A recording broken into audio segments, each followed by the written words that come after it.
बिस्मिल्लाहिर्रहमानिर्रहीम। अस्सलामुअलैकुम नाज़रीन, आप सबको हमारे चैनल इफ साइंस टीवी पर खुश आमदीद। आज का हमारा मौजू है द ग्रेट अट्रैक्टर। दोस्तों, हमारी ये कायनात आज से 13 अरब 80 करोड़ साल पहले बिग बैंग से शुरू हुई। कायनात की तख्लीक होने के फौरन बाद, या आप यूं कह लें कि चंद नैनो सेकंड के अंदर ही ये इतनी तेजी से फैली कि करोड़ों नूरी साल फासलों पर फैल गई। कायनात अपनी तख्लीक से लेकर अब तक मुसलसल फैल रही है और आगे भी ये फैलती ही चली जाएगी। कायनात में सबसे पहले हमारे पास गैस पार्टिकल्स और डस्ट क्लाउड्स, फिर आहिस्ता आहिस्ता इनसे हाइड्रोजन और हीलियम पार्टिकल्स के मजमूए से सितारे वजूद में आए। जहां इन पार्टिकल्स की तादाद दर्जा हरारत के हिसाब से थोड़ी कम थी, वहां दीगर पार्टिकल्स ने जन्म लिया और हमारे पास जामिद शक्लों में सैयारे वजूद में आए। सितारों के बेपनाह झुरमट के मिलने से क्लस्टर्स वजूद में आए। इन क्लस्टर्स में फिर मुख्तलिफ कहकशाओं ने जन्म लिया और फिर इन कहकशाओं में मजीद अलग अलग निज़ाम शमसी वजूद में आए। आज हम जिस निज़ाम शमसी में मौजूद हैं, ये भी एक कहकशा है जिसे हम मिल्की वे कहकशा कहते हैं। उसी निज़ाम का एक हिस्सा है। दोस्तों, जब हमें ये मालूम हुआ कि हमारी कायनात मुसलसल फैल रही है, तो हमारा ये अंदाजा था कि शायद अब कायनात वापस कभी भी अपने मकाम की तरफ यानी बिग बैंग की तरफ नहीं पलटेगी। साइंसदानों का ख्याल था कि ये मुसलसल फैलती चली जाएगी और इसका दर्जा हरारत आहिस्ता आहिस्ता इतना कम हो जाएगा कि इसमें मौजूद तमाम इजराम फल्की अपनी तमाम हरारत खो देंगे और कायनात का इख्तिताम बिग फ्रीज के तौर पर हमें देखने को मिलेगा।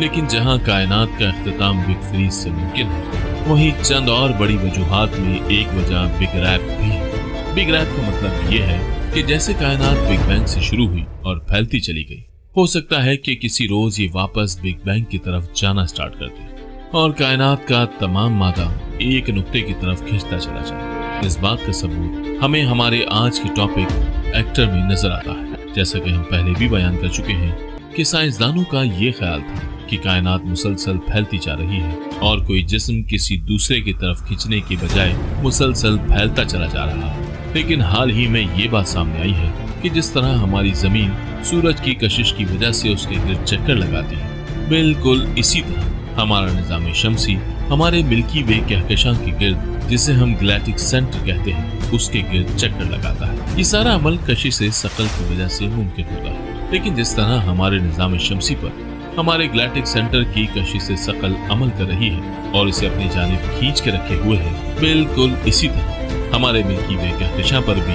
दूसरे कहकशाओं की कशिश सकल अमल कर रही है। जब हमारे मिल्की वे कहकशां पर लगने वाली कशिश सकल का मुताला किया गया, तो हमें मालूम हुआ कि हमारे मिल्की वे कहकशां के साथ साथ 400 कहकशाओं के क्लस्टर है, जिसे हम वैग्रो क्लस्टर कहते हैं। उसको कोई चीज मुसलसल अपनी तरफ खींच रही थी। पहले इस चीज को अट्रैक्टर का नाम दिया गया, लेकिन इंफ्रारेड और एक्सरे टेक्नोलॉजी से हमें मालूम हुआ कि ये एक बहुत बड़ा क्लस्टर नूरमा क्लस्टर है, जो कि करीब 4000 कहकशाओं का मजमुआ है। लेकिन कहानी यहाँ खत्म नहीं होती। दरअसल नूरमा क्लस्टर भी किसी दूसरी चीज की तरह मुसलसल खींचा चला जा रहा था, जिसको मुताला करने से पता चला कि नूरमा क्लस्टर शबली क्लस्टर की तरफ रवां दवा है। शबली क्लस्टर हमसे कमोबेश 650 नूरी साल दूर है और ये 8000 कहकशाओं का मजमुआ है। लेकिन हैरान कुन बात तो ये थी कि कशब, लेकिन सरों को भी एक और क्लस्टर, जिसे हम वेला क्लस्टर कहते हैं, अपनी तरफ खींच रहा था और इस वेला क्लस्टर को एक बहुत बड़ा क्लस्टर लीना किया अपनी तरफ खींच रहा था। अगर हम कॉस्मेटिक बैकग्राउंड रेडिएशन की मदद से बनाए गए विजिबल यूनिवर्स का नक्शा देखें, तो वहां पर हमें 3 रंग नजर आते हैं, लाल, पीला और नीला। लाल रंग उस एरिया की निशानदही करता है जिसके मुतालिक हमें थोड़ी बहुत भावनाओं है और हम उसका मुताला कर सकते हैं। इससे आगे पीले रंग की हुदूद शुरू होती है, जहां हमारी फिजिक्स थोड़ी बहुत डगमगाना स्टार्ट होती है और इसके बाद नीला रंग इस चीज की निशानदही करता है कि वहां पर जो कोई भी चीज मौजूद है, उसका डाटा हमारे पास मौजूद नहीं है। तो जैसा कि हमने पहले कहा कि हमारे पास अब तक का सबसे बड़ा क्लस्टर लिनाकिया क्लस्टर है, लेकिन उसको भी एक चीज अपनी तरफ खींच रही है और वो चीज हमारे यूनिवर्स के नक्शे में ब्लू एरिया में मौजूद है। उस चीज को नाम दिया गया है अट्रैक्टर का। ये चीज हमारे यूनिवर्स में मौजूद क्लस्टर्स को अपनी तरफ मुसलसल खींच रही है, लेकिन हमें उसके मुतालिक कोई मालूमात नहीं। तो सवाल ये पैदा होता है कि आखिर ये ट्रैक्टर है क्या चीज, ये देखने में कैसा है, और अभी तक हम इसके मुतालिक कोई खास मालूमात क्यों इकट्ठी नहीं कर सके। इसकी सबसे बड़ी वजह हमारे यूनिवर्स में मौजूद गर्दो गुबार के लामहदूद बादल है, जो शायद हम तक उसकी रोशनी पहुंचने नहीं दे रहे। ये भी मुमकिन है कि कायनात बनने के फौरन बाद ट्रैक्टर वहीं कहीं मौजूद हो और उस तक हमारी टेक्नोलॉजी अभी तक ना पहुंच सके। यही वजह है कि हम इसके मुतालिक कोई खास राय नहीं दे सकते। लेकिन 3 चीजें ऐसी हैं जो मुमकिन हो सकती हैं। अव्वल, कि वहां पर शायद कोई इतना बड़ा क्लस्टर मौजूद है जो लिनाकिया क्लस्टर पर मुश्तमिल हो सकता है। शायद उसकी रोशनी हम तक नहीं पहुंच सकती, इसीलिए हम उसके मुतालिक कोई राय कायम नहीं कर सकते, लेकिन ये चीज मुमकिन हो सकती है। दूसरी चीज ये है कि हो सकता है कि वहां पर कोई सुपर मैसिव ब्लैक हो जो कि इतना बड़ा हो कि हमारी विजिबल यूनिवर्सिटी की तमाम कहकशाओं को अपनी तरफ खींच रहा हो। तीसरी चीज यहाँ पर मल्टीवर्स का कॉन्सेप्ट है।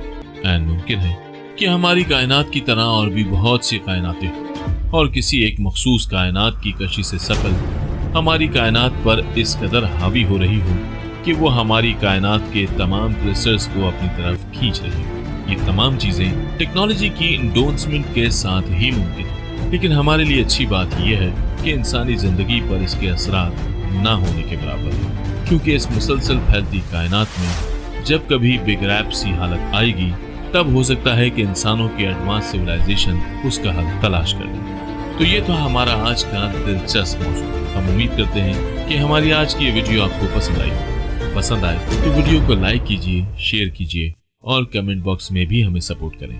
आइंदा भी ऐसी वीडियोस देखने के लिए हमारे साथ बने रहें। नई आने वाली वीडियो तक अपना बहुत सा ख्याल रखिएगा। अल्लाह हाफिज।